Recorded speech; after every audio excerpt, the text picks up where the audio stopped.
Agradeço o convite para encerrar esta conferência e saúdo o Jornal de Notícias pelo seu 138º aniversário. 138 anos a dar voz ao norte de Portugal, sem nunca deixar de divulgar e se inquietar com Portugal. Aliás, o N tem essa versatilidade de notícias, de norte e de nacional. Do coração do Porto para todo o país, o JN, ao longo do tempo, tem sido a voz firme e livre do norte, escrito ao ritmo das suas ruas, da sua coragem e da sua alma. Neste aniversário, celebramos um jornal que continua a nascer todos os dias, com a mesma força do Douro e a mesma paixão das suas gentes.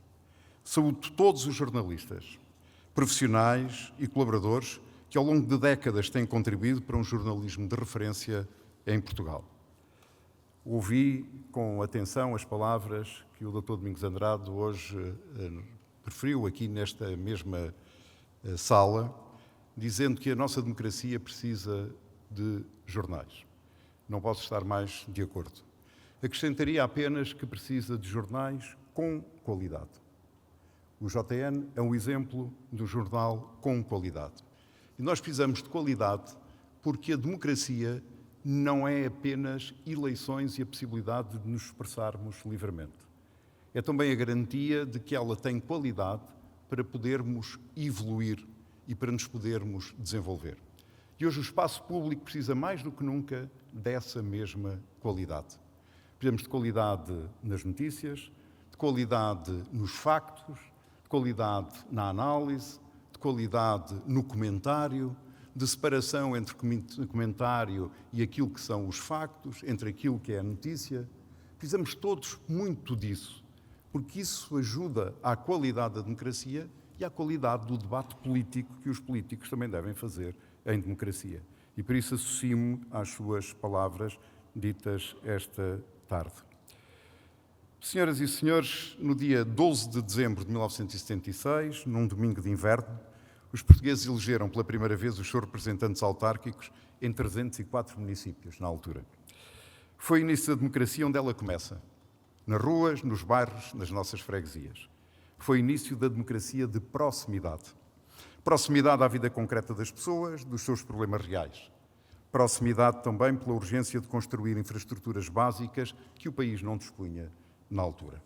E proximidade ainda porque passou a haver interlocutores diretos, rostos que eram os nossos vizinhos, pessoas que todos nós conhecíamos. Embora de natureza distinta, a eleição para Presidente da República e a eleição para Presidente de Câmara partilham esse elemento singular. São escolhas diretas, feitas numa pessoa com nome e rosto. Uma delegação de confiança pessoal. O perfil, a personalidade, a proximidade, a competência são atributos que contam e muito na decisão de cada cidadão. Sabem o que isso significa em termos de exigência e de expectativa. Mas, no caso do Presidente de Câmara, há uma particularidade que o distingue. Tem poder executivo direto e cotidiano. O tempo entre a decisão e o resultado é mais rápido, é mais visível. Capacidade de decisão em áreas que tocam a vida concreta das pessoas. Equipamentos públicos, obras, transportes, espaços públicos, apoios a projetos locais, licenças ou taxas. A relação com o eleitor é imediata e verificável. Tal como o Presidente de Junta de Freguesia é o cargo onde a política tem nome, tem rosto e tem endereço próximo. E com uma dupla exigência de proximidade, no espaço, junto das pessoas, e no tempo, com resposta rápida às suas necessidades. Todos sabem onde mora o Presidente da Câmara ou da Junta de Freguesia. E o Presidente da Câmara e da Junta sabem onde moram os problemas. Quem diz os presidentes, diz os vereadores e os membros das juntas e das assembleias de freguesia e das assembleias municipais. Esta proximidade introduz um sentimento de proteção. Cada cidadão sabe que é relativamente fácil o contacto com o presidente ou alguém próximo dele e, por outro lado, tem também a expectativa de que os autarcas vivam de igual modo os problemas estruturais que atingem toda a comunidade. Por outras palavras, resumo nesta frase: está aqui ao meu lado e conto com ele. É esta reciprocidade que está na origem do sucesso do poder local. Mesmo antes de estar formalmente instituído, logo após abril de 74, várias organizações populares iniciaram a construção de equipamentos coletivos, saneamento básico e outras infraestruturas elementares.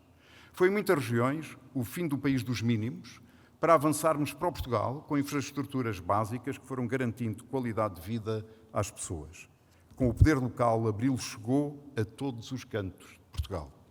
Passados 50 anos, o progresso é inquestionável e o reconhecimento do papel dos autarcas é justo e é merecido. Não tem comparação com o que existia antes. E hoje, em tempos de globalização, o local não desaparece, ganha relevância. É igualmente perceptível uma melhoria na competência técnica dos municípios, com mais recursos técnicos mais qualificados e na sequência de processos de descentralização com competências alargadas, por exemplo, na educação e na saúde. No entanto, o progresso não chegou a todos da mesma forma. As clivagens territoriais seriam provavelmente mais graves sem o trabalho dos autarcas, mas o interior continuou o seu processo de despovoamento e de empobrecimento relativo face ao litoral. Uma esmagadora maioria de municípios perde população há décadas. 80% dos portugueses vivem em menos de um terço dos municípios. Esta assimetria não é um dado menor, é um dos maiores desafios estruturais que Portugal enfrenta. Ainda há pouco, quando estava a ouvir o nosso diretor do JN, me recordo desse índice sintético de desenvolvimento regional, que no fundo agrega cerca de 80 indicadores que medem 3 dimensões importantes do nosso território: a competitividade, a coesão e a qualidade ambiental. Quais são as regiões do nosso país onde há mais competitividade e mais coesão? No litoral. Onde é que há mais qualidade ambiental? No interior. São duas reflexões que nós devemos ter muito presente e fazer. Porque é que onde investimos há menos qualidade ambiental e porque é que há mais qualidade ambiental no interior? É porque realmente não é feito um investimento, mas um investimento inteligente, um investimento desejável para criar essa coesão territorial e essa coesão também social. E é o poder local que vive esta realidade na primeira pessoa. Quando penso nos desafios que se colocam ao poder local nos próximos 50 anos, identifico pelo menos 5 que não admitem, do meu ponto de vista, do ponto de vista do Presidente da República, adiamento. O primeiro é demográfico. O envelhecimento da população e o despovoamento do interior remetem para várias questões de grande complexidade. Uma delas é a própria sustentabilidade de alguns municípios, onde a população tem vindo a diminuir. Por outro lado, a situação crítica do gradual envelhecimento da população coloca exigências do ponto de vista produtivo e social que exigem das autarquias novas respostas, mais onerosas e com recursos humanos difíceis de recrutar e de reter.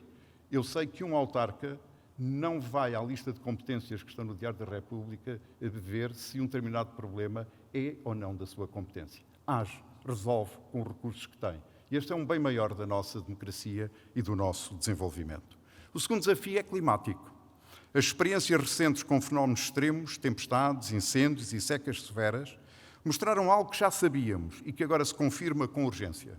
Os autarcas são, numa expressão popular, os primeiros anjos da guarda das populações, a par dos membros da Proteção Civil e das forças de segurança.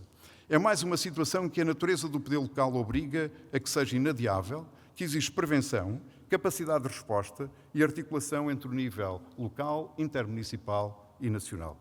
Muitas das vezes, sem se saber com que recursos, porque os outros órgãos políticos e administrativos funcionam em velocidades completamente diferentes.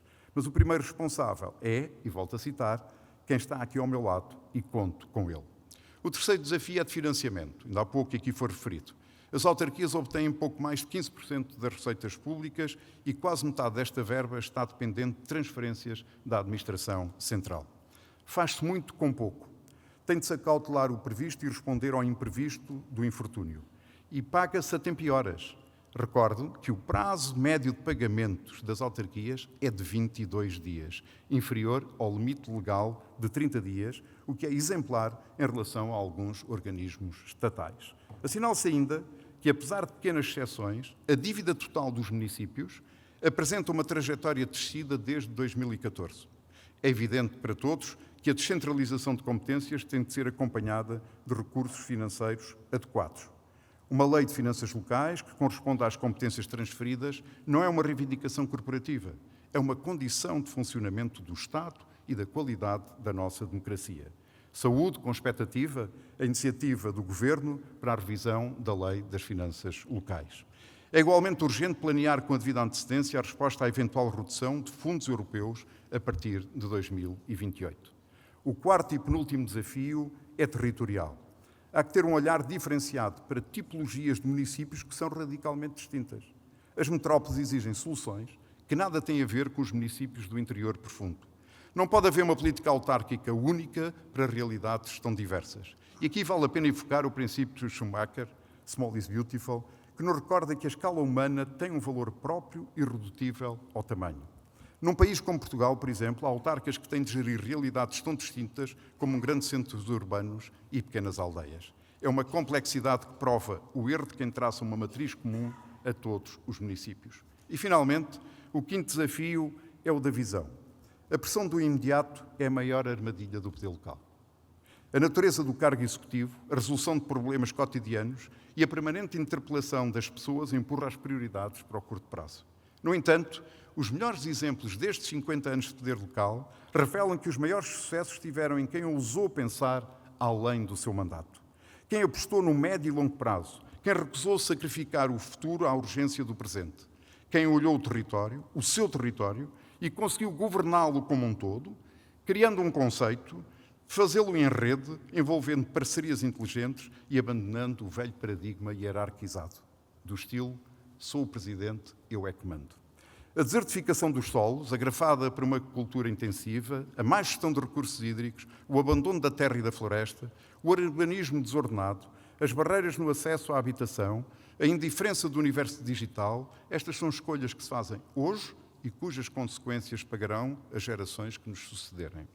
Não temos o direito de lhes hipotecar o futuro por egoísmo geracional. Minhas senhoras e meus senhores, há uma frase que usei ao longo desta intervenção e que para mim resume muito dos 50 anos do poder local no nosso país. E melhor do que qualquer estatística. Está aqui ao meu lado e conto com ele. Seja presidente, vereador, membro da junta ou de uma Assembleia de Freguesia ou Assembleia Municipal. A frase é a medida mais real da confiança que o cidadão deposita nos autarcas. Mais imediata, mais verificável, mais exigente do que qualquer outra. Constrói-se na presença diária, na resposta às necessidades concretas das populações, no reconhecimento das dificuldades e na partilha das soluções dos problemas da comunidade. Esta proximidade é o maior património do poder local e é também a sua maior responsabilidade. Os próximos 50 anos exigem que esta frase seja mais do que o retrato de uma relação afetiva com o território. Que seja também o retrato de uma governação capaz de antecipar, de inovar, de construir sinergias com outros municípios, com universidades, com empresas, com os próprios cidadãos.